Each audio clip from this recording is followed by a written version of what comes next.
Hello and welcome to another video. I'm Zelp and today we're going to look at Guass in Warframe. So 2 videos ago, which is the video day before yesterday, I asked how to play Guass, and John Marks explained. He actually told me a lot of things which is very interesting and some of the things that I didn't even know about. But when it comes to Guass, it really depends on what you want to use him for. So that's what he said. Now he did say that he prefer long durations, some power strength, efficiency, and range. He also added that if you have an Ignis like the one that I'm using, you can instant proc both heat and cold, but he would usually use him as a hit and run or a melee fast frame. So he also asked me to check out with sprint speed and also adaptation to keep his survivability.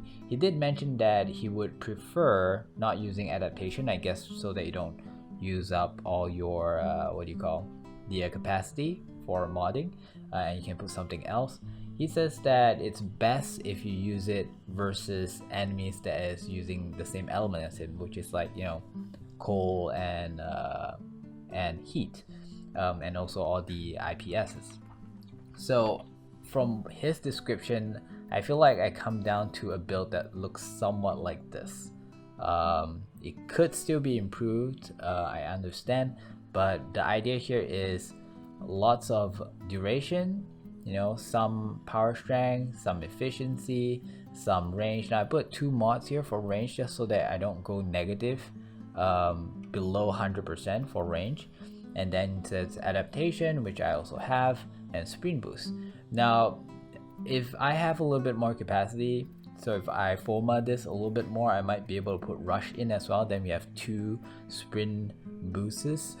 But in my opinion, I find that having a lot of sprint is actually somewhat equal to doing a bullet jump. So if you try to race with someone that has, let's say, rush and also sprint boost, and you are just bullet jumping next to him, you'll find that you are somewhat par or maybe even faster. I'm not really sure which is faster, but what I'm trying to say is that it doesn't make that huge of a difference.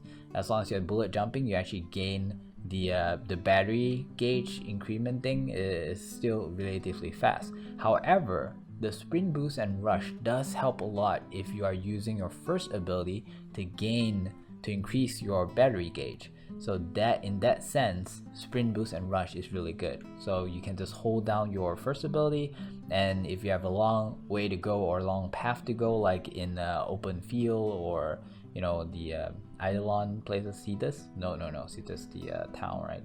Anyways, yeah, you can actually gain a lot of charges, battery charges that way. So okay, so this one is justifiable. When it comes to long duration, I feel like this particular frame demands a lot of duration simply because the red line takes time to be fully charged, and sometimes can take up to 10 seconds, maybe even more. It really depends on your playstyle and if you have the mana to be spamming to keep keep your gauge up. So during that time, you're not getting the full experience or the full benefit of red line. So if you're using red line because you want its benefits to get to 100%, right? So you are actually going to spend a good lump sum of time or duration trying to get that to 100%.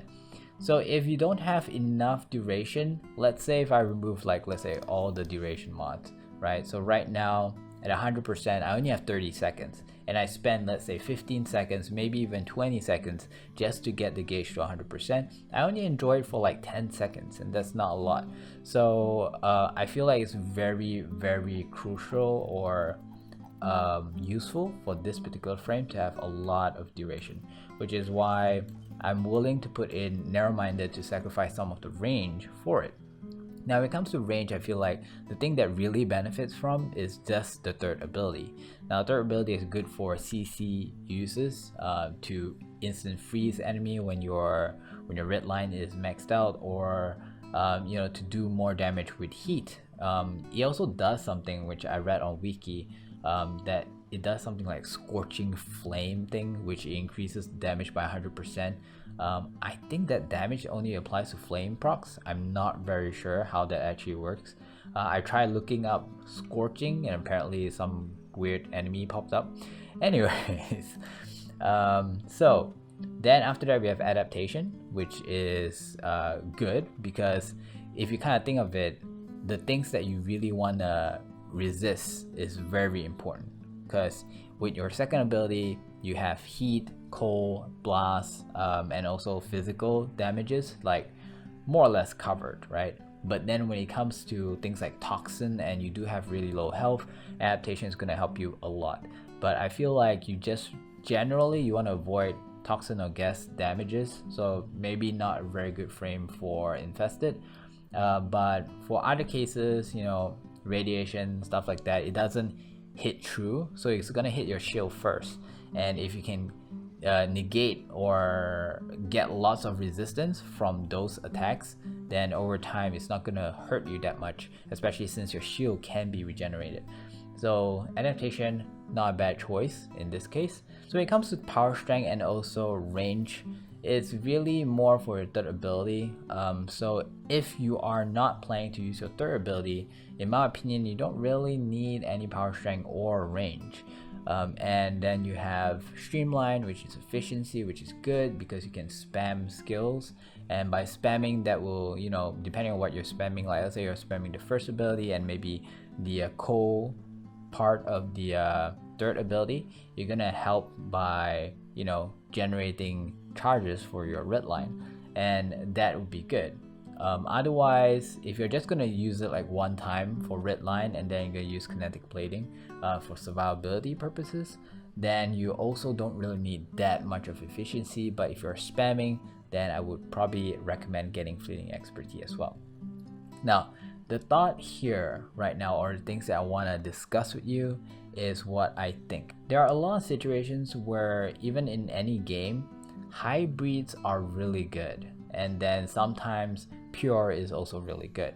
So if you, let's say you want to play a healer class in a RPG game, yes, if you have like really pure build and you can heal like a gazillion health, it's really useful. But if you can't even tank one single damage and you end up dying because somehow you just got in the way or something, and because you died and then your tank died and everyone else died, it's just not a very good idea. So then a hybrid where you go a little bit tanky and then you also go for, you know, being a dedicated healer, then overall, again, it depends on what kind of game you're playing and what kind of stats they implemented and stuff like that. But a lot of time hybrids is actually a good idea. However, for me, I like to go pure. I don't know why, it's the melancholy in me. If I can go like, oh, full range or full something, I'll usually not go more than 3. So something has to go, something has to die, right? So that is how I like to play. But again, it's subjective. You may or may not like the way I play. For me, I feel like Guss is a very flexible character. So when it comes to how I would play it, it depends on where I'm going to. If I'm going to a low level mission to farm up some materials or just like, you know, do my dailies and things like that, I might actually go for a more efficient range, full as high range as possible, and then strength build. So this is where you go into missions where they are not very strong. So you go in and you spam your third ability with or without red line. So I don't really care about red line, to be honest. I don't think you can even generate 100% that quickly in 6 seconds, more or less. So we're not actually even going to consider red line. We're not even going to consider kinetic plating because you're in a low level mission. So it's not going to be that problematic to survive. So those things we put it aside, and then we focus on efficiency, range, power strength. Can you imagine going to a low level mission using your third ability for heat and just like wipe out anyone that comes into the circle, a huge area of it? And I feel like that is actually pretty cool. In these cases, I actually did not use things like corrosive projection because again we're dealing with low levels, so energy siphon might be a better choice, and also teeth width just to find stuff. Now the next build is where it comes to high level. When it comes to high level, I feel like your damage is going to fall off anyways. Okay, although there is that whole scorching thing which multiplies your damage or something like that, but I haven't done enough research to be telling you that, oh, that is really good. But even if that is really good, it's gonna take you a lot of time to pull it off, and that time is dangerous because you need to stay in one spot probably to do it, and you might need to cast it multiple times. You might need to focus too much on one particular character. It's just too dangerous to be playing him that way in high levels. So in my opinion, at high levels, what you want is to focus on your red line so that your kinetic plating gets all that benefit. And yeah, and that is the main two builds. So this build will go around super high duration. So if you look at my red line, it has a 91.8 seconds. I believe this is somewhat similar. There you go, 91 point. So the moment you use your red line is also the moment you use your kinetic plating. Now there is some drawback of doing that. If you use your red line then use kinetic plating will actually drain some of the charges from your battery gauge, so it's going to be harder for you to reach to 100%. But if you can find a way to keep it above that, well, I guess there's a red line there, above that red line, then you are safe and you are still generating all the way to 100% just as quickly. So this build revolves around finding your way to generate that bar and using the second ability to survive. So where is the damage coming from? The damage is going to come from your weapons. So high level, your weapons is going to matter. Low level, your character itself can wipe out everything. And I feel like this is a pretty interesting build. So you have full duration over here. I think, do I have any other duration mods that I either don't have or not put in? I think this is my full duration already. I don't think I have anything else that I can put in to increase duration anymore. So ooh, what's this? Nope. Yeah, there's a lot of mods, new mods that I'm not familiar with yet. So if you guys have any ideas of a certain mod type that I can put in, let me know.